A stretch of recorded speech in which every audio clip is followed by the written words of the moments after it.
നമസ്കാരം. എല്ലാ പ്രിയപ്പെട്ടവർക്കും മുരളി നെല്ലനാട് നോവൽസിലേക്ക് ഹൃദ്യമായ സ്വാഗതം. മുരളി നെല്ലനാട് എഴുതിയ നോവൽ ചാക്കോയും മേരിയും തുടരുന്നു. കഥ ഇതുവരെ. നീലവനിയിലെ രാജലക്ഷ്മിയുടെ പ്രണയ ജീവിതത്തിൻ്റെ ബാക്കി പത്രമായ കുഞ്ഞാണ് ചാക്കോ. കുഞ്ഞിനെ മണിതൂക്കാമ്മയുടെ ഔതയിൽ കുര്യച്ചനെ ഏൽപ്പിച്ചിട്ട് രാജി വിവാഹ ജീവിതത്തിൽ പ്രവേശിച്ചു. ആ നാട്ടിൽ നിന്ന് മാറി താമസിക്കാൻ 25 പവൻ സ്വർണവും നൽകി. കുഞ്ഞിന് കുര്യച്ചൻ്റെ മക്കളാണ് ചാക്കോ എന്ന് പേരിട്ടത്. ചാക്കോ അന്ധനാണ്. കുര്യച്ചൻ്റെ ഭാര്യ ആലീസിനും മകൻ സേവ്യറിനും സണ്ണിക്കും അവനോട് താല്പര്യമില്ല. മകൾ എൽസയാണ് ചാക്കോയെ വളർത്തിയത്. ഭാര്യയുടെ സമ്മർദ്ദത്തെ തുടർന്ന് ചാക്കോയെ ഉപേക്ഷിച്ച് കളയാൻ പോയ കുര്യച്ചന് ഒരു സൂട്ട് കേസ് നിറയെ നോട്ടുകൾ കിട്ടി. ചാക്കോ തൻ്റെ ഭാഗ്യനക്ഷത്രമാണെന്ന് തിരിച്ചറിഞ്ഞ കുര്യച്ചൻ ആ തുക കൊണ്ട് കോട്ടയം സംക്രാന്തിയിൽ 2 നില വീട് വാങ്ങി താമസം തുടങ്ങി.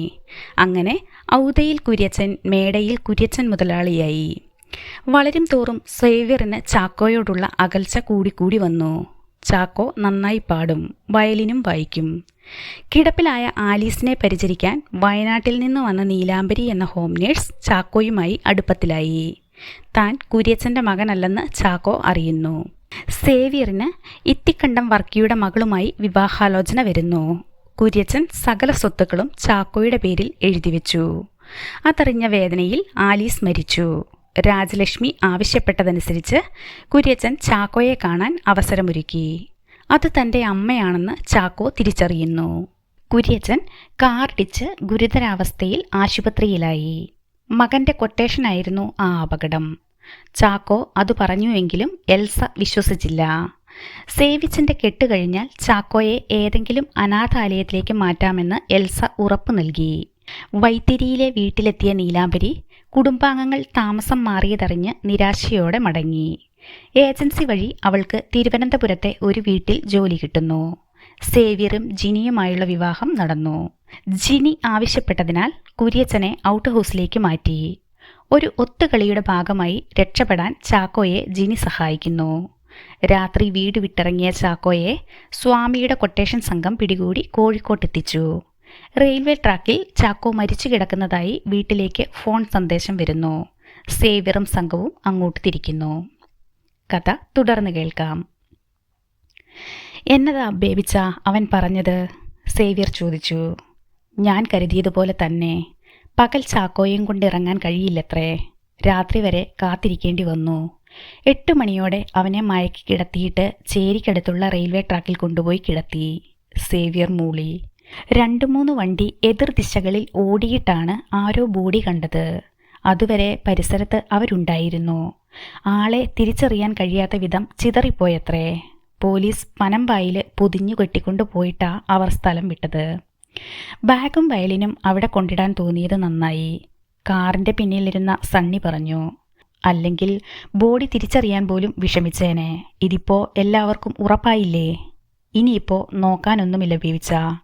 നടപടികൾ പൂർത്തിയാക്കി രാവിലെ തന്നെ ബോഡി വീട്ടിലെത്തിക്കണം. വൈകിട്ട് 5-ന് മുമ്പ് ശവമടക്ക് നടക്കണം. സേവ്യർ കാറിൻ്റെ വേഗത കൂട്ടി. വണ്ടി കോഴിക്കോട് ലക്ഷ്യമാക്കി പാഞ്ഞു. സ്വാമിയെ കോഴിക്കോട് വെച്ച് കാണാമെന്ന് പറഞ്ഞിട്ടുണ്ട്. അവൻ്റെ ഇടപാട് തീർത്തിട്ട് വേണം പോകാൻ. അതിനെന്നാ, കാശ് വണ്ടിയിലുണ്ട്. കണക്ക് തീർത്തിട്ട് തന്നെ. സേവ്യർ ഉഷാറായി. കാൽവെണ്ണയിൽ അടി കിട്ടിയതും ചാക്കോ കട്ടിലിൽ നിന്ന് പിടഞ്ഞെഴുന്നേറ്റിരുന്നു. അവന് നന്നായി വേദനിച്ചു. അടിയേറ്റ ഭാഗം ചാക്കോ അമർത്തിത്തടവിയിട്ട് ശൂന്യതയിലേക്ക് നോക്കി. എത്ര വിളി വിളിച്ചടാ, എഴുന്നേറ്റുവാ. തൻ്റെ കാര്യങ്ങൾ അന്വേഷിക്കുന്ന ചേട്ടനാണ് അതെന്ന് ചാക്കോയ്ക്ക് മനസ്സിലായി. ഉറങ്ങിപ്പോയി ചേട്ടാ, നേരം വെളുത്തതൊന്നും അറിഞ്ഞില്ല. അതിന് നേരം വെളുത്തിട്ടൊന്നുമില്ല. നിന്നെ സ്വാമി അണ്ണന് കാണണമെന്ന്. എഴുന്നേച്ചുവാ. അയാൾ ചാക്കോയുടെ കൈ പിടിച്ച് എഴുന്നേൽപ്പിച്ചു. സ്വാമി അണ്ണൻ്റെ മനസ്സ് മാറിയോ എന്നൊരു ഭയം ചാക്കോയ്ക്കുണ്ടായി. അയാൾ അവൻ്റെ കയ്യിൽ പിടിച്ച് പുറത്തേക്ക് നടത്തിച്ചു. നടക്കുന്നതിനിടയിൽ കാലുകൾ എവിടെയൊക്കെയോ തട്ടി വേദനിച്ചു. ചാക്കോയെ അയാൾ സ്വാമിയുടെ മുന്നിൽ കൊണ്ടുപോയി നിർത്തി. 2 കൈകളും വയറോട് ചേർത്ത് വെച്ച് യാചനയോടെ ചാക്കോ നിന്നു. ഇമകൾ തെരുതെരെ അടയ്ക്കുകയും സ്വാമിയുടെ ശബ്ദത്തിനു വേണ്ടി കാതോർക്കുകയും ചെയ്തു. ഉൻ പേരെന്നാ? സ്വാമിയുടെ സ്വരം വന്നു. ചാക്കോ. അപ്പിടി എന്നാൽ ഇനി ചാക്കോ ഇല്ലേ? நீ செத்து போயிட்ட. உன் ബോഡി இப்போது മോർച്ചറിയിൽ இருக்கு. ചാക്കോ മിഴിച്ചു നിന്നു. சொல்லிடுறா, എൻ പേച്ച് അവനക്ക് പുരിയാത്. ഡേയ് ദിനകരാ, അവനക്ക് ചൊല്ലിക്കൊട്. സാമിയണ്ണൻ പറഞ്ഞത് നിനക്ക് മനസ്സിലായോ? ഇപ്പോ ചാക്കോ എന്ന് പറയുന്ന നീ ജീവിച്ചിരിപ്പില്ല. സാമിയണ്ണൻ നിന്നെ കൊന്നതായിട്ട് നിന്റെ വീട്ടുകാരെ അറിയിച്ചിട്ടുണ്ട്. ചാക്കോ സാമിയുടെ നേരെ നോക്കി നന്ദിയോടെ കൈകൾ കോർത്ത് നെഞ്ചിൽ വെച്ച് കരഞ്ഞു. അവന് വാക്കുകളൊന്നും പുറത്തേക്ക് വന്നില്ല. വെറുതെ പറഞ്ഞാലൊന്നും അവർ വിശ്വസിക്കുകയില്ല. അതിനുവേണ്ടി ഒരു ശവം കണ്ടെത്തി നീയാണെന്ന് വരുത്തി തീർത്ത് അവരെ വിശ്വസിക്കാൻ വേണ്ടതൊക്കെ ചെയ്തിട്ടുണ്ട്. അവർ ആ ശവം കൊണ്ടുപോയി നാളെ തന്നെ അടക്കും. നീ മരിച്ചുപോയെന്ന് നിന്റെ ബന്ധുക്കളും നാട്ടുകാരും വിശ്വസിക്കും. നിന്റെ പടം നിന്റെ വീട്ടിൻ്റെ ചുവരിൽ ഇരിക്കുകയും ചെയ്യും. ചാക്കോയുടെ കണ്ണുകൾ രണ്ടും നിറഞ്ഞൊഴുകി. ഇനിയാ നീ സൂക്ഷിക്കേണ്ടത്. നീ തിരിച്ചു ചെന്നാൽ എന്താ ഉണ്ടാകാൻ പോകുന്നത് എന്ന് അറിയാവല്ലോ. ഇനി അവർക്ക് നിന്നെ കൊന്ന് കുഴിച്ചു മൂടാൻ ആരുടെയും സഹായം വേണ്ട. നീ മരണപ്പെട്ടവനാ. നിയമപരമായി തന്നെ അവരത് തെളിയിച്ചു കഴിഞ്ഞു. ഇനി നീ എവിടെ വെച്ച് കൊല്ലപ്പെട്ടാലും നിന്നെ ആരും തിരിച്ചറിയാൻ പോകുന്നില്ല. മനസ്സിലായോ? ചാക്കോ തലയാട്ടി. ഞാനിനി ഒരിക്കലും തിരിച്ചു പോവുകയല്ല. സത്യമായും തിരിച്ചു പോവുകയല്ല. സാമിയണ്ണനെ ദൈവം അനുഗ്രഹിക്കും. സാമി വികൃതമായൊന്ന് ചിരിച്ചു. നീ തിരിച്ചു പോയാലും ഞങ്ങൾക്കൊന്നുമില്ലടാ. പക്ഷേ നിന്റെ ഉയിരെടുക്കാൻ സാമിയണ്ണൻ നേരിട്ട് വരും. ഞാൻ പോവില്ല സാമിയണ്ണ. എന്നെ വിട്ടാൽ മതി. എവിടെയെങ്കിലും ഞാൻ പോയിക്കൊള്ളാം. സാമി തലയാട്ടി ചിരിച്ചു. എല്ലാം പുരിഞ്ചിതാ. ചാക്കോ തലകുലുക്കി. അവനെ ഉള്ളേ കൊണ്ടുപോയിട്. സാമി കസേരയിലേക്ക് ചാഞ്ഞു. ദിനകരൻ ചാക്കോയുടെ കയ്യിൽ പിടിച്ചു. നീ വാ. രാവിലെ നിന്റെ കാര്യത്തിൽ സാമിയണ്ണൻ ഒരു തീരുമാനമെടുക്കും. അയാൾ ചാക്കോയെ തിരിച്ച് മുറിയിലേക്ക് കൊണ്ടുപോയി. മുറിയിൽ കൊണ്ടുചെന്ന് ചാക്കോയെ കട്ടിലിൽ ഇരുത്തി. ഇനി സുഖമായി ഉറങ്ങിക്കോ. ചേട്ടാ. എന്നാടാ, സന്തോഷമായില്ലേ? എന്നെ കൊല്ലരുതെന്ന് തമ്പിയണ്ണനാണോ സാമിയണ്ണനോട് പറഞ്ഞത്? അതേടാ. ചാക്കോ മന്ദഹസിച്ചു. ആര് പറഞ്ഞാലും കേൾക്കുന്ന കൂട്ടത്തിലല്ല സാമിയണ്ണൻ. തമ്പിയോട് വലിയ താല്പര്യ. അതാ നീ രക്ഷപ്പെട്ടത്. ചാക്കോയുടെ കണ്ണുകൾ നിറഞ്ഞു. കൂടപ്പിറപ്പായി കരുതിയവൻ്റെ മനസ്സലിഞ്ഞില്ല. പക്ഷേ കൊലയാളിയുടെ മനസ്സലിഞ്ഞു. അവർ കനിവ് കാണിച്ചു. തണുക്കുന്നുണ്ടോടാ? ഒരു പുതപ്പ് തരാം. അഴയിൽ കിടന്ന മുഷിഞ്ഞ പുതപ്പെടുത്ത് ദിനകരൻ അവൻ്റെ ചുമലിൽ ഇട്ടുകൊടുത്തു. ചേട്ടാ, എൻ്റെ ബാഗും വയലിനും തരാവോ? ദിനകരൻ ചോദിച്ചു. അത് പോലീസുകാർ തെളിവായി കൊണ്ടുപോയടാ. നിന്റേതെന്ന് പറഞ്ഞ് ഒരു ബോഡി കൊണ്ടുപോയത് ആള് തിരിച്ചറിയാതെ ചതഞ്ഞരഞ്ഞാ. നീയാണെന്ന് തെളിയിക്കാനാ നിന്റെ ബാഗും വയലിനും വടിയും അവിടെ കൊണ്ടുവച്ചത്. വയലിൻ നഷ്ടപ്പെട്ടത് ഓർത്തപ്പോൾ ചാക്കോയുടെ നെഞ്ചു പൊട്ടി. നിന്റെ ബാഗും വയലിനും ഭദ്രമായി നിന്റെ വീട്ടുകാർ വന്ന് ഏറ്റുവാങ്ങിക്കൊള്ളും. പിന്നെ കുറച്ച് മാംസത്തുണ്ടുകളും. നീ ഇനി എന്തിനാ അതിനെപ്പറ്റി ചിന്തിക്കുന്നത്? നിനക്കിനി പേരില്ല. ആരെങ്കിലും ഇട്ട് വിളിക്കുന്നതാ നിന്റെ പേര്. ദിനകരൻ അവിടെ നിന്ന് പോയി. ഊക്കോടെ വാതിൽ അടഞ്ഞു. പുറത്തുനിന്ന് കുറ്റിയും വീണു. തൻ്റെ പാൻസും ടീഷർട്ടും ഊരിക്കൊടുക്കാൻ ആവശ്യപ്പെട്ടത് എന്തിനായിരുന്നു എന്ന് ചാക്കോയ്ക്ക് മനസ്സിലായി. അത് ധരിപ്പിച്ചാവും ആരുടെയോ ശവം സാമിയണ്ണൻ റെയിൽവേ പാളത്തിൽ കൊണ്ടുപോയി കിടത്തിയത്. ഒരു ശവം പെട്ടിയിലടച്ച് നാളെ ബേഡയിൽ ബംഗ്ലാവിൽ കൊണ്ടുവന്ന് കിടത്തും. എൽസ ചേച്ചി മാത്രം നെഞ്ചുപൊട്ടിക്കരയും. ബാക്കിയുള്ളവരൊക്കെ സങ്കടം ഭാവിക്കും. ചാക്കോ മരിച്ചതോടെ സ്വത്തെല്ലാം ഇനി സേവിച്ചനും സണ്ണിച്ചനും എൽസ ചേച്ചിക്കും സ്വന്തമാവും. ഒരു സങ്കടവും അതോർത്തില്ല. മനസ്സിന് ആശ്വാസമാണ് തോന്നുന്നത്. പക്ഷേ വേദന നീലാംബരിയെ ഓർത്തു മാത്രമാ. അവൾ ചാക്കോയുടെ മരണവാർത്ത അറിയാതിരിക്കില്ല. പാവം നീലാംബരി. അവൾക്കത് താങ്ങാനാവില്ല. സാമിയണ്ണൻ എവിടെ കൊണ്ടുവിട്ടാലും കോഴിക്കോട് തന്നെ വരണം. ചാക്കോ ആ തീരുമാനത്തിന് അരക്കിട്ട് ഉറപ്പിച്ചു. മരിച്ചുപോയെന്ന് കരുതിയ തന്നെ കാണുമ്പോൾ നീലാംബരി വിങ്ങിപ്പൊട്ടി ഓടി വന്ന് കെട്ടിപ്പുണരും. ചാക്കോ അതോർത്ത് ചിരിച്ചു. ജിനിച്ചേച്ചി ചതിച്ചിട്ടാണെങ്കിലും അവിടെ നിന്നിറങ്ങാൻ കഴിഞ്ഞത് ഭാഗ്യം തന്നെ. സ്വത്ത് മടക്കി എഴുതി കൊടുക്കുകയും വേണ്ട. ഇനി ആരും ചാക്കോയെ അന്വേഷിച്ചു വരാനും പോകുന്നില്ല. കട്ടിലിലേക്ക് ചാഞ്ഞിട്ട് ചാക്കോ പുതപ്പ് വലിച്ചു മൂടി. പാൻസിൻ്റെ പോക്കറ്റിൽ തപ്പി നോക്കി രൂപ അവിടെയുണ്ടോ എന്ന് ഉറപ്പുവരുത്തി. ധരിച്ചിരുന്ന പാൻസും ടീഷർട്ടും അഴിച്ചു കൊടുക്കാൻ ദിനകരൻ പറഞ്ഞിട്ട് പോയപ്പോൾ പണം അവിടെ നിന്ന് മാറ്റുകയായിരുന്നു. ദൈവത്തിന് സ്തുതി. സമാധാനത്തോടെ ചാക്കോ കണ്ണുകളടച്ചു. വെളുപ്പിന് സേവ്യറും സണ്ണിയും ഇത്തിക്കണ്ടം ബേബിയും പോലീസ് സ്റ്റേഷനിലെത്തി. ചാക്കോയുടെ ബാഗും വയലിനും വോക്കിംഗ് സ്റ്റിക്കും പോലീസുകാർ അവർക്ക് കാണിച്ചു കൊടുത്തു. സേവ്യർ വയലിൻ എടുത്തു നോക്കി. അതിൽ ചാക്കോയുടെ പേര് കുത്തിയിരുന്നു. ഇതെൻ്റെ കൊച്ചൻ്റെതാ സാറേ, ദേ കണ്ടില്ലേ അവൻ്റെ പേരെഴുതിയിരിക്കുന്നത്.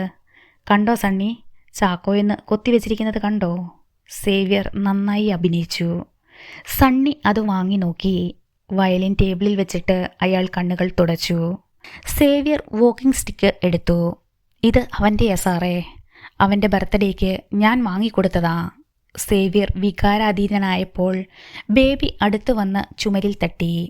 ഞാൻ എങ്ങനെ സഹിക്കും ബേബി, മുമ്പും അവൻ ഈ നാട്ടിലേക്ക് വന്നതാ. വലിയ കേടൊന്നും കൂടാതെ അന്ന് ഞങ്ങൾക്ക് അവനെ തിരിച്ചു കിട്ടി. ബാഗ് തുറന്ന് അതിലുള്ള ഡ്രസ്സൊക്കെ ഒരു പോലീസുകാരൻ എടുത്തു കാണിച്ചു. ഇതെല്ലാം അവൻ്റെയാ. മുൻപ് ഇറങ്ങിപ്പോയപ്പോഴും ഇതൊക്കെ തന്നെയാ അവൻ ചെയ്തത്. ആ പെണ്ണാ ഞങ്ങളുടെ കൊച്ചനെ ചതിച്ചത്. ഒരു കവറിനുള്ളിൽ 10,000 രൂപയുണ്ടായിരുന്നു. ആ കവർ എടുത്തു കാണിക്ക്, SI പറഞ്ഞു. പോലീസുകാരൻ കവർ എടുത്തു കാണിച്ചു. സേവ്യർ കവർ വാങ്ങി നോക്കി. വേദന സഹിക്കാനാവാതെ കവർ ബേബിയുടെ കയ്യിൽ കൊടുത്തിട്ട് സേവ്യർ പുറത്തേക്ക് പോയി.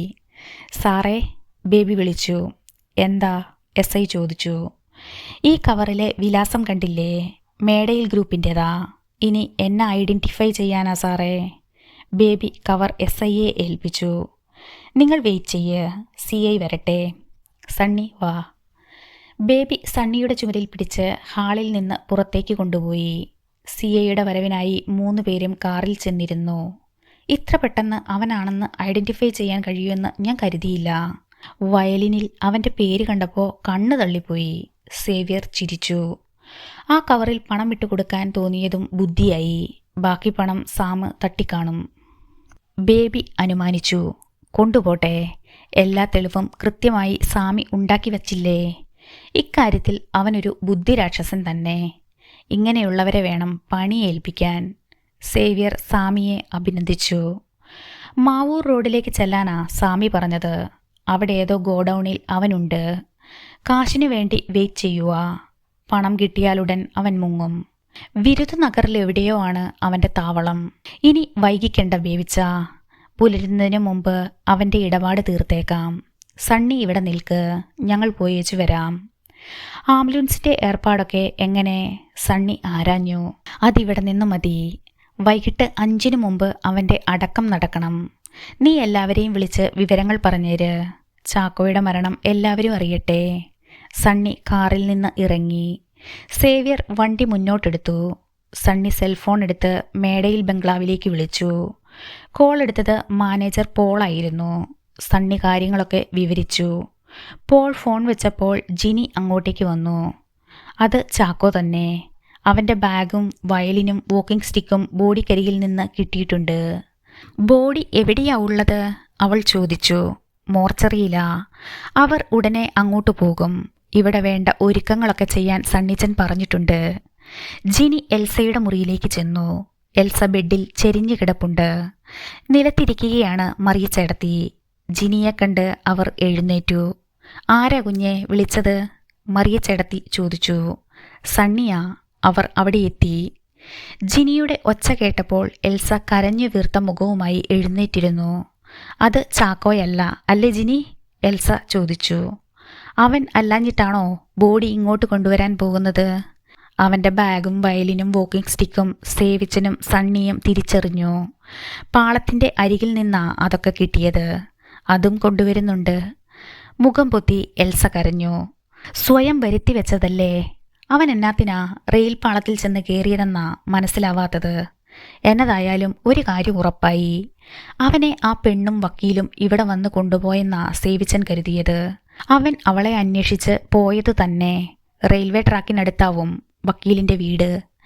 ജിനി അവിടെ നിന്ന് പോയി. ചേടത്തി. എൽസ വിങ്ങിക്കരഞ്ഞു. ഇനി പറഞ്ഞിട്ടെന്നാ മോളെ കാര്യം? അവൻ്റെ വിധി അതായിപ്പോയി.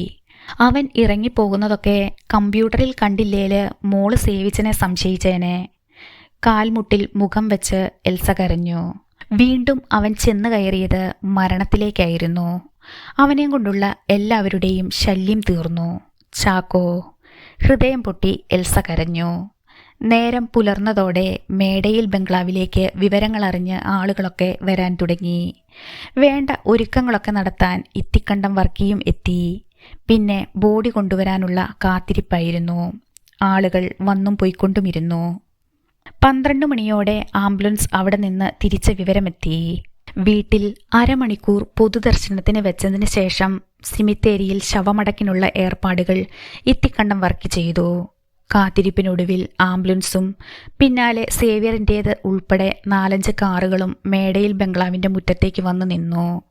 വീടും പരിസരവും ജനസമുദ്രമായി. ആംബുലൻസിൽ നിന്ന് ശവപ്പെട്ടി പുറത്തേക്കെടുത്തു.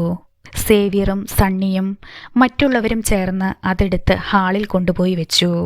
ഒരരികിൽ ചാക്കോയുടെ ബാഗും വയലിനും വോക്കിംഗ് സ്റ്റിക്കും ബേബി കൊണ്ടുവന്ന് എല്ലാവരെയും കാണാൻ വേണ്ടി വെച്ചു. ഒരാൾ ശവപ്പെട്ടിയുടെ മൂടി മാറ്റി. ശരിക്കും മുഖം പോലും കാണാൻ കഴിയാത്ത വിധം പൊതിഞ്ഞു കെട്ടിയ നിലയിലായിരുന്നു ബോഡി. ചിന്നി ചിതറിപ്പോയി. മുഖം ആരെയും കാണിക്കണ്ട, ബേബി പറഞ്ഞു. എന്നിട്ടും ആരോ മുഖത്തു നിന്ന് അല്പം തുണി മാറ്റി നോക്കി. പേടിയോടെ കണ്ടുനിന്നവർ നോട്ടം മാറ്റി. മോനെ ചാക്കോ. കരച്ചിൽ അടക്കാനാവാതെ എൽസ അടുത്തേക്ക് വന്നു. തുണി പിടിച്ച് ഒരാൾ മുഖം മറച്ചു. അവൻ്റെ മുഖമൊന്ന് ഞാൻ കണ്ടോട്ടെ.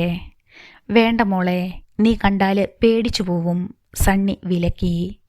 മറിയ ചേടത്തിയെ മുറുക്കെ കെട്ടിപ്പിടിച്ച് നിന്ന് എൽസ മാത്രം പൊട്ടിക്കരഞ്ഞു. അരികിലിരുന്ന ബാഗും വയലിനും വോക്കിംഗ് സ്റ്റിക്കും അവൾ തിരിച്ചറിഞ്ഞു. നീ എന്നാത്തിനാ മോനെ ഇറങ്ങിപ്പോയത്? അവൾ മറിയ ചേടത്തിയുടെ ചുമലിൽ മുഖം ചേർത്ത് കരഞ്ഞു. അവളെ അവിടെ കൊണ്ടുവന്നിരുത്തി ചേടത്തി, സണ്ണി മറിയ ചേടത്തിയോടായി പറഞ്ഞു. ഹാളിൽ കിടന്ന സെറ്റിയിൽ മറിയ ചേടത്തി എൽസയെ കൊണ്ടിരുത്തി. റീത്തുകളും പൂക്കളും സമർപ്പിച്ചുകൊണ്ട് പൊതുദർശനം അരമണിക്കൂർ നീണ്ടു. സേവ്യർ അക്ഷമനായി കൊണ്ടിരുന്നു. വികാരി അച്ഛൻ്റെ നേതൃത്വത്തിൽ വീട്ടിലെ ശുശ്രൂഷകൾ കഴിഞ്ഞു. ശവമഞ്ചൽ വഹിച്ചുകൊണ്ടുള്ള യാത്ര പള്ളിയിലേക്കായി. അവിടെയും നല്ലൊരു ആൾക്കൂട്ടമുണ്ടായിരുന്നു. ശവസംസ്കാര ശുശ്രൂഷകൾ കഴിഞ്ഞ് കുടുംബക്കല്ലറയിലേക്ക് ബോഡി കൊണ്ടുപോയി. അവിടുത്തെ ചടങ്ങ് കഴിഞ്ഞ് ശവപ്പെട്ടി കുടുംബക്കല്ലറയിലേക്ക് എടുത്തു വയ്ക്കുമ്പോൾ സേവ്യറിൻ്റെ മനസ്സ് എരിഞ്ഞു. ഒരർഹതയുമില്ലാത്തവനെയാണ് കുടുംബക്കല്ലറയിൽ അടക്കം ചെയ്യുന്നത്. കുടുംബത്തിന് ആരുമല്ലാത്തവൻ. എന്തു ചെയ്യാം? എല്ലാം അപ്പ വരുത്തിവെച്ച വിന. നീലവനയിലെ രാജലക്ഷ്മിയുടെ അവിഹിത സന്തതി മേടയിൽ കുടുംബാംഗമായി. ആരോ ചുമലിൽ പിടിച്ചപ്പോൾ സേവ്യർ മുഖം തിരിച്ചു. ഇത്തിക്കണ്ടം ബേബിയായിരുന്നു അത്. ആ കണ്ണുകളിലേക്ക് നോക്കിയപ്പോൾ ബേബി മനസ്സിൽ പറയുന്നത് എന്താണെന്ന് സേവ്യറിന് മനസ്സിലായി. നീ ജയിച്ചു സേവിച്ച. നിന്റെ അപ്പ ഉണ്ടാക്കി വെച്ച കുരുക്ക് നീ അഴിച്ചു. എല്ലാവരുടെയും മുന്നിൽ വെച്ച് മേടയിൽ കുടുംബക്കാരുടെ ശവക്കല്ലറ അടഞ്ഞു. കുര്യച്ചൻ്റെ സന്തതികൾക്ക് ചാക്കോ എന്ന അധ്യായവും അവസാനിച്ചു. ബേബിച്ച, ഞങ്ങളെ കരകയറ്റിയത് നീ ഒരുത്തനാ. എന്നും നന്ദിയുണ്ടാവും ഇത്തിക്കണ്ടത്തുകാരോട്. ഗ്ലാസ് എടുത്ത് ബേബിയുടെ കയ്യിൽ കൊടുത്തിട്ട് വിനീതദാസനെ പോലെ സേവ്യർ പറഞ്ഞു. ഇത്തിക്കണ്ടത്തുകാരില്ലെങ്കിൽ പ്രളയമെന്ന മട്ടിലുള്ള സേവ്യറിൻ്റെ സംസാരം സണ്ണിക്ക് അത്ര രസിച്ചില്ല. സേവ്യർ വിധേയത്വം പ്രകടിപ്പിക്കാൻ തുടങ്ങിയിട്ട് സമയം കുറേയായി. ബേബിയുടെ കാല് നക്കുന്നില്ലെന്നേയുള്ളൂ. ഒരു പെണ്ണിനെ നിങ്ങളുടെ കുടുംബത്തിലോട്ട് അയച്ചല്ലോ. അവളുടെ ഭാവിയെ ഓർത്ത് ഞങ്ങൾക്കൊരു ഉത്കണ്ഠയില്ലാതിരിക്കുമോ? ബേബി സിപ്പ് ചെയ്ത് ഗ്ലാസ് വെച്ചു. അന്യൻ്റെ ചെലവിലാ മേടയിൽ വീട്ടിൽ കഴിയുന്നത് എന്ന പരാതിയായിരുന്നു ജിനിക്ക്. ഇനി സത്യം പറയാവല്ലോ. ഇതിങ്ങനെ നീണ്ടുപോയെങ്കിൽ അവൾ സേവിച്ചൻ്റെ കൂടെയുള്ള താമസം മതിയാക്കി ഇത്തിക്കണ്ടത്തിന് പോയേനെ. എൻ്റെ നിർബന്ധം കൊണ്ടാ അവൾ അവിടെ നിന്നത്. അതെങ്ങനെ ശരിയാവും ബേബിച്ച? സണ്ണി ചോദിച്ചു. സണ്ണിക്ക് അവളുടെ സ്വഭാവം അറിഞ്ഞുകൂടാത്തത് കൊണ്ടാ. ആരുടെയും ഔദാര്യം പറ്റിക്കിടക്കുന്നവളല്ല ജിനി. ബേബി ഗ്ലാസ് എടുത്ത് ഒന്നുകൂടി സിപ്പ് ചെയ്തു.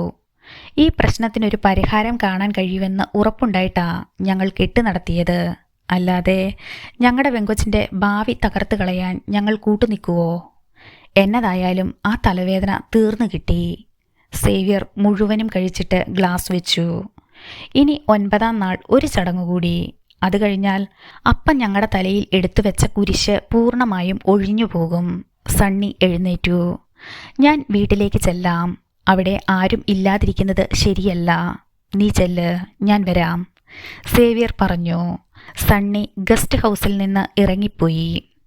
സ്വത്തുക്കൾക്ക് ഇപ്പോൾ 4 അവകാശികളാ. സേവിച്ചൻ്റെ അപ്പനും അതിലൊരു പങ്കുവരും. പിന്നെ നിങ്ങൾ 3 മക്കൾക്കും. അതെ. ഇതുവരെ സണ്ണിയും സേവിച്ചനും ഒറ്റക്കെട്ടായി നിന്നു. ഇനി അങ്ങോട്ട് കാര്യങ്ങളിൽ സേവിച്ചനൊരു പിടി വേണം. അതിപ്പോഴേ തുടങ്ങി വെച്ചാലേ സേവിച്ചന് ഗുണമുണ്ടാവൂ. ഞാൻ പറഞ്ഞു വരുന്നത് മനസ്സിലാവുന്നുണ്ടോ? സേവിയർ അടുത്ത പെഗ് ഒഴിച്ചു. എനിക്ക് മനസ്സിലാവുന്നുണ്ട് ബേബിച്ച. വക്കീലെന്ന് പറയാമെന്നല്ലാതെ സണ്ണിക്ക് കേസൊന്നുമില്ല. ബിസിനസ്സിലൊക്കെ കയറി ഇടപെടാൻ അവന് താല്പര്യമുണ്ടെന്ന് കുറച്ചു മുൻപേ ഞാൻ തിരിച്ചറിഞ്ഞതാ. അനിയനൊക്കെ തന്നെ. പക്ഷേ ഒന്ന് ഒതുക്കി നിർത്തണം. കടിഞ്ഞാൺ സേവിച്ചൻ്റെ കയ്യിൽ തന്നെ ഇരിക്കണം. ഗ്ലാസ് എടുത്തുകൊണ്ട് സേവിയർ തലയാട്ടി. 3 പേർക്ക് സ്വന്തമായിട്ടല്ല ഇനി സേവിച്ചൻ അധ്വാനിക്കേണ്ടത്. മേടയിൽ ഗ്രൂപ്പിൻ്റെ ബിസിനസ്സൊക്കെ ഇങ്ങനെ പോട്ടെ. പാരലായി സേവിച്ചനും വളരണം. എന്നതായാലും കൂടെ ഞങ്ങളുമുണ്ട്. ഇനി എൻ്റെ കരുത്ത് നിങ്ങളല്ലേ വേവിച്ച? സേവ്യർ മനസ്സ് തുറന്ന് ചിരിച്ചു. സെൽ റിങ് ചെയ്തപ്പോൾ ഗ്ലാസ് വെച്ചിട്ട് സേവ്യർ ഫോൺ എടുത്തു. അനുശോചനം കേട്ട് മടുത്തു. എടുക്ക്, ഇന്നൊരു ദിവസമല്ലേ ഉള്ളൂ, ഒന്നും വിട്ടുകളയണ്ട. ബേബി ചിരിച്ചു. സേവ്യർ കോൾ അറ്റൻഡ് ചെയ്തു. ഹലോ, മിസ്റ്റർ സേവ്യർ അല്ലേ? അതെ, ഞാൻ പാർത്ഥസാരഥി, രാജലക്ഷ്മി മാഡത്തിൻ്റെ മാനേജറാണ്. സേവ്യറിൻ്റെ ഉള്ളൊന്ന് പിടച്ചു. ഏത് രാജലക്ഷ്മി? മാഡം സേവ്യറിനോട് സംസാരിച്ചതാണല്ലോ. കുര്യച്ചൻ മുതലാളിയുമായി ചില ഡീലിങ്സ് ഒക്കെ മാഡത്തിനുണ്ടായിരുന്നു. അപ്പയുടെ ഡീലിങ്സിനെ പറ്റിയൊന്നും എനിക്കറിയാൻ മേല. ഞാനിപ്പോൾ സംസാരിക്കാൻ പറ്റിയ മാനസികാവസ്ഥയിലുമല്ല. സോറി. സേവ്യർ ഒഴിഞ്ഞു മാറാൻ നോക്കി. മാഡം എറണാകുളത്തുണ്ട്. നാളെ കുര്യച്ചനെ കാണാൻ വരുന്ന വിവരം അറിയിക്കാനാ ഞാൻ വിളിച്ചത്. കോൾ കട്ടായി. സേവ്യർ എഴുന്നേറ്റു. ആ സ്ത്രീ എത്തിയോ? അവരുടെ മാനേജറാണ് വിളിച്ചത്. അവർ എറണാകുളത്ത് എത്തിയിട്ടുണ്ടത്രേ. നാളെ അപ്പയെ കാണാൻ വരുന്നുണ്ട് എന്ന്. അതിന് സേവിച്ചൻ എന്നതിനാ ടെൻഷനാവുന്നത്? അവരുടെ വരവ് നമ്മൾ പ്രതീക്ഷിച്ചതല്ലേ. ആ സ്ത്രീക്ക് എന്തെങ്കിലും ഷെയർ ചെയ്യാൻ പറ്റുന്നത് സേവിച്ചൻ്റെ അപ്പനോടാ.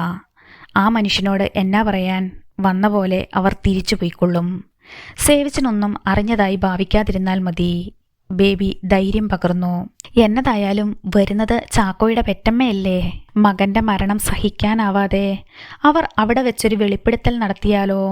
ബേബി ചിരിച്ചു കളഞ്ഞു. ഇതത്ര നിസ്സാര കാര്യമല്ല ബേബിച്ച. ആ സ്ത്രീയെപ്പറ്റി ഞാൻ എല്ലാം വിശദമായി അന്വേഷിച്ചിരുന്നു. MLA ചന്ദ്രസേനന്റെ പെങ്ങളാവർ. അവരുടെ ആശ്രിതരായിരുന്നു അപ്പയുടെ അപ്പൻ മുതലുള്ള തലമുറ. ചാക്കോ തൻ്റെ മകനാണെന്ന് അവർ പരസ്യമായി പ്രഖ്യാപിച്ചാൽ? സേവ്യറിൻ്റെ സ്വരം വിറകൊണ്ടു. സേവ്യറിൻ്റെ ചുമരിൽ വെച്ച കൈ ബേബി പിൻവലിച്ചു. അണ്ണ, കസ്തൂരി വന്നിട്ടുണ്ട്. ദിനകരൻ്റെ ശബ്ദം കേട്ട് ചാരു കസേരയിൽ കിടന്ന സാമി കണ്ണു തുറന്നു. കൂട്ടിയിട്ട് വാടാ. വരണ്ട ചുണ്ടിലൂടെ പുറംവിരൽ ഓടിച്ച് സാമി ചെറുതായൊന്ന് ചിരിച്ചു. ദിനകരൻ ക്ഷണം അവിടെ നിന്ന് പോയി. ഡേയ്, സാമി ഉറക്കെ വിളിച്ചു. ഒരു ചെറുപ്പക്കാരൻ ഓടി വന്നു. ഒരു കുഷ്യൻ ചെയർ എടുത്തുക്കോ. സാമി ധൃതി വെച്ചു. ശരിയണ്ണ. സാമി നിവർന്നിരുന്നു. നിമിഷനേരം കൊണ്ട് ഒരു കുഷ്യൻ കസേര സാമിക്ക് മുന്നിൽ വന്നു. ദിനകരൻ ഓടി അടുത്ത് വന്നു. കസ്തൂരി വരുന്നുണ്ട്. ചെമ്പട്ടിൻ്റെ കണ്ണ് മഞ്ഞളിപ്പിക്കുന്ന പ്രഭയുമായി കസ്തൂരിയുടെ വരവായി. ഒപ്പം മദ്യപ്പിക്കുന്ന സുഗന്ധവും. സാമി എഴുന്നേറ്റ് നിന്നു. കസ്തൂരി മുന്നിലേക്ക് വന്നു. ഇരുനിറം. നെറ്റിയിൽ വലിയ വട്ടത്തിൽ സിന്ദൂരപ്പൊട്ട്. വെറ്റിലച്ചാറ് പുരണ്ട വിടർന്ന ചുണ്ടുകൾ. ചുരുണ്ട മുടി പിന്നിൽ കെട്ടിവെച്ച് പിച്ചിപ്പൂമാല തിരികിയിട്ടുണ്ട്. കൈകളിലും കഴുത്തിലും കാതിലും സ്വർണ്ണാഭരണങ്ങൾ. 45-നടുത്ത് പ്രായം വരും. പിന്നിൽ 2 ചെറുപ്പക്കാർ. സാമിക്ക് അഭിമുഖം നിന്നിട്ട് സാരിത്തുമ്പ് പിടിച്ച് വയറിൻ്റെ ഒരു വശത്തേക്ക് അവൾ കുത്തി. നിന്നെ ഞാൻ വന്ന് കാണണം എന്നായി അല്ലേടാ തിരുട്ടുപയലേ. വെറ്റിലച്ചാറ് സാമിയുടെ മുഖത്ത് തന്നെ തെറിച്ചു. കൈകൊണ്ട് തുടച്ചിട്ട് സാമി ചിരിച്ചു. നീ ഉക്കാറിടി. കസ്തൂരി കൈയെടുത്ത് വിലക്കി. നിന്റെ സൽക്കാരം കൊള്ളാനല്ല ഞാൻ വന്നത്. ആദ്യം നീ ആ മുതലിനെ കൊണ്ടുവാടാ. നീ വിലയിട്ട ലക്ഷത്തിനുണ്ടോ എന്ന് ഞാനൊന്ന് നോക്കട്ടെ. സാമി ചിരിച്ചു. ഒന്ന് ഞാൻ പറയാം. കസ്തൂരി കണ്ടുബോധിച്ച മുതലിനെയും കൊണ്ട് നീ കോഴിക്കോട് കടന്നു പോവില്ല. അത് കസ്തൂരിയുടെ മാത്രം ലോക. കസ്തൂരി ഒരു കാൽ വലിച്ചുയർത്തി കുഷ്യൻ കസേരയിൽ ചവിട്ടി. നിറം പിടിപ്പിച്ച കാൽനഖങ്ങളും സ്വർണപാദസരവും സ്വാമി കണ്ടു. സ്വാമി കസേരയിൽ ഇരുന്നു. സ്വാമിയെ നീ റൊമ്പ ഭയം പെടുത്താതെ. കസ്തൂരിയെ നോക്കി സ്വാമി വികൃതമായി ഒന്ന് ചിരിച്ചു. അതേടാ, പിച്ചച്ചട്ടിയിൽ കൈയിട്ട് തന്നെയാ കസ്തൂരി ഈ നിലയിലെത്തിയത്. മക്കള് വലിയ പഠിപ്പിന് പഠിക്കുന്നതും ബാംഗ്ലൂരിലും മുംബൈയിലും ഫ്ലാറ്റും ബംഗ്ലാവും ഉണ്ടാക്കിയതും ഈ ബിസിനസ് ചെയ്തു തന്നാ. നീ അതെന്നെ ഓർമ്മപ്പെടുത്തേണ്ട കാര്യമില്ലടാ സ്വാമി. നീ ആദ്യം നിന്റെ മുതല് കാണിക്ക്. ഞാനൊരു വിലയിടും. അതും വാങ്ങി കളം വിടാൻ നോക്ക്. കസ്തൂരി കാൽ ഇറക്കി വെച്ച് കൈകൾ കൂട്ടിയടിച്ചു. സ്വാമി ദിനകരനെ നോക്കി. ഡേ, അവനെ കൂട്ടിയിട്ട് വാ. നീ ഉക്കാരടി കസ്തൂരി. സ്വാമി കസ്തൂരിയെ ഇരിക്കാൻ ക്ഷണിച്ചു. കസ്തൂരി കൈ നീട്ടിയപ്പോൾ അവളുടെ കൂടെ വന്നയാൾ ഒരു വെറ്റിലപ്പൊതി ആ കൈകളിൽ വെച്ചു കൊടുത്തു. വെറ്റിലപ്പൊതിയിൽ ഊതിയിട്ട് കസ്തൂരി കടവായിലേക്ക് തിരികെ വെച്ചു. കസേര വലിച്ചിട്ട് കസ്തൂരി ഇരുന്നു. ദിനകരൻ ചാക്കോയെ അവിടേക്ക് കൊണ്ടുവന്നു. ചാക്കോ മൂക്കു വിടർത്തി. പിച്ചിപ്പൂവിൻ്റെ മതിപ്പിക്കുന്ന ഗന്ധം അവൻ അറിഞ്ഞു. അവിടെ ഒരു സ്ത്രീ സാന്നിധ്യമുണ്ടെന്ന് ചാക്കോയ്ക്ക് മനസ്സിലായി. ചാക്കോയെ കസ്തൂരിക്ക് മുന്നിൽ കൊണ്ടു നിർത്തി. അവനെ അടിമുടി നോക്കിയിട്ട് പരിഹാസത്തോടെ കസ്തൂരി സ്വാമിയുടെ നേരെ തിരിഞ്ഞു. ഇവനുക്കാ നീ 1,00,000 ചോദിച്ചത്? അവർ ആരെ പറ്റിയാണ് പറഞ്ഞത് എന്ന് ചാക്കോയ്ക്ക് മനസ്സിലായില്ല. 1,00,000 മുതല്. ഇത് ഏതോ നല്ല വീട്ടിലെ പയ്യനാക്ക, കസ്തൂരിയുടെ അനുയായി പറഞ്ഞു. അതേടാ, ഇവൻ എന്നെ ഒന്ന് മലർത്തിയടിക്കാൻ നോക്കിയതാ.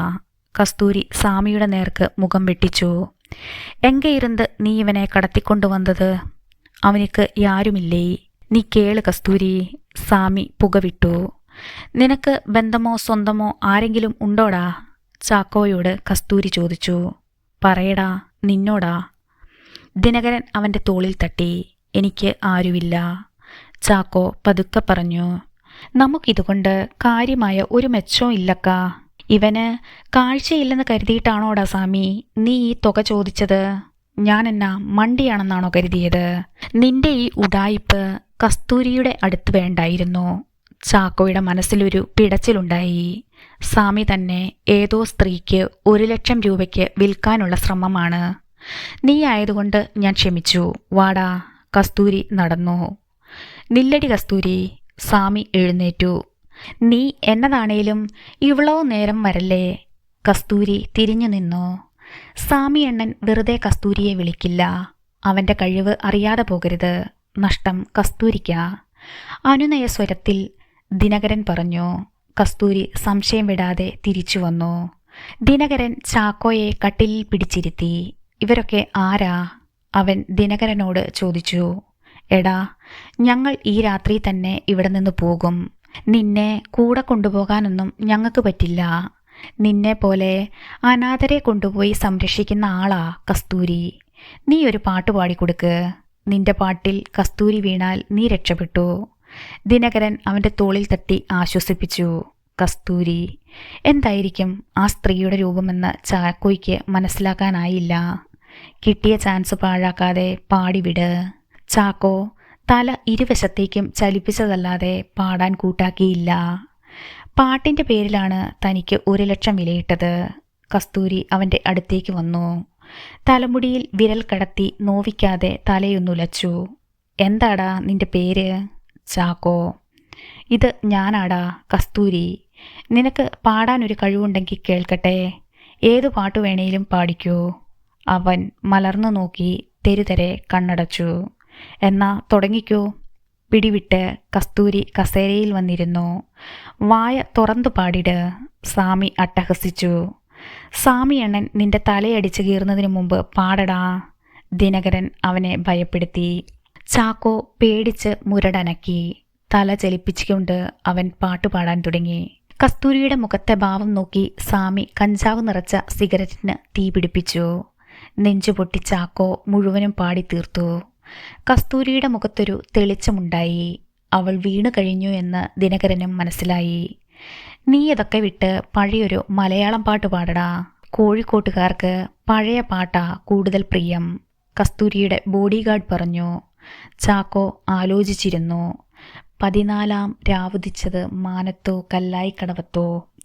ഞാൻ പറഞ്ഞു തരാവടാ, നീ തുടങ്ങി വെച്ചോ. കസ്തൂരി പ്രോത്സാഹിപ്പിച്ചു. അത് അവരുടെ പ്രിയ ഗാനമാണെന്ന് ചാക്കോ ഊഹിച്ചു. ചാക്കോ പാടി. കൈകൾ കൊണ്ട് താളമിട്ട് കസ്തൂരി ഇളകിയാടി. ലഹരി നുരയുന്ന കണ്ണുകളോടെ കസ്തൂരിയെ നോട്ടമിട്ട് സാമി പുകയെടുത്തു. വെറ്റിലച്ചാറ് കസ്തൂരി കൈവെള്ള കൊണ്ട് അമർത്തി തുടച്ചപ്പോൾ ആ കീഴ്ചുണ്ടിൻ്റെ തുടിപ്പ് സാമിയെ ഭ്രാന്തനാക്കി. പിന്നീട് പാടാൻ ചാക്കോയ്ക്ക് കഴിഞ്ഞില്ല. അവൻ മുഖം കുനിച്ചിരുന്നു. അവൻ്റെ മനസ്സിൽ നീലാംബരിയായിരുന്നു. കസ്തൂരി എഴുന്നേറ്റ് ചെന്ന് ചാക്കോയുടെ ഇരുചുമരിലും പിടിച്ച് എഴുന്നേൽപ്പിച്ചു. അവൾക്ക് അഭിമുഖം നിന്നപ്പോൾ അവൻ്റെ ശരീരം വിറച്ചു.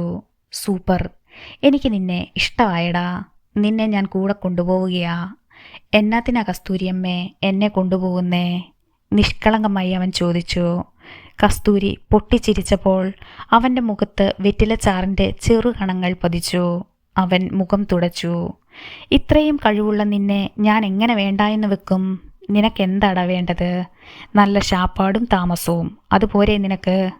അത് ഞാൻ തരും. നീ ഇതുപോലെ മനസ്സ് തുറന്ന് പാടിയാൽ മാത്രം മതി. അവൻ്റെ തോളിൽ കൈ ചുറ്റി കസ്തൂരി സാമിയുടെ നേരെ തിരിഞ്ഞു. വിലപേശലൊന്നുമില്ല സാമി. നീ ചോദിച്ച കാശ് നിനക്ക് ഞാൻ തരും. കസ്തൂരി കൂടെ വന്ന ചെറുപ്പക്കാരൻ്റെ നേരെ കൈനീട്ടി. പാൻസിൻ്റെ പോക്കറ്റിൽ നിന്ന് നോട്ട് കെട്ടെടുത്ത് അവൻ കസ്തൂരിയുടെ കയ്യിൽ വെച്ച് കൊടുത്തു. 2000 രൂപയുടെ നോട്ട് കെട്ടായിരുന്നു അത്. സാമിയുടെ കണ്ണ് തിളങ്ങി. 1 ലക്ഷം. കസ്തൂരി അത് സാമിയുടെ നേരെ നീട്ടി. സാമി നോട്ട് കെട്ട് വാങ്ങി. കസ്തൂരിയുടെ മുഖത്തേക്ക് നോക്കി നോട്ടിൽ തലോടി.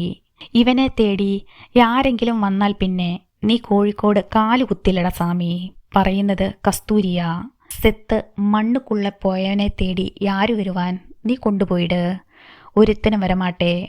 അവൻ ഉനക്കും മട്ടും താടി. കസ്തൂരി തലയാട്ടി. കൊണ്ടുവാടാ അവനെ. കസ്തൂരി മുൻപേ നടന്നു.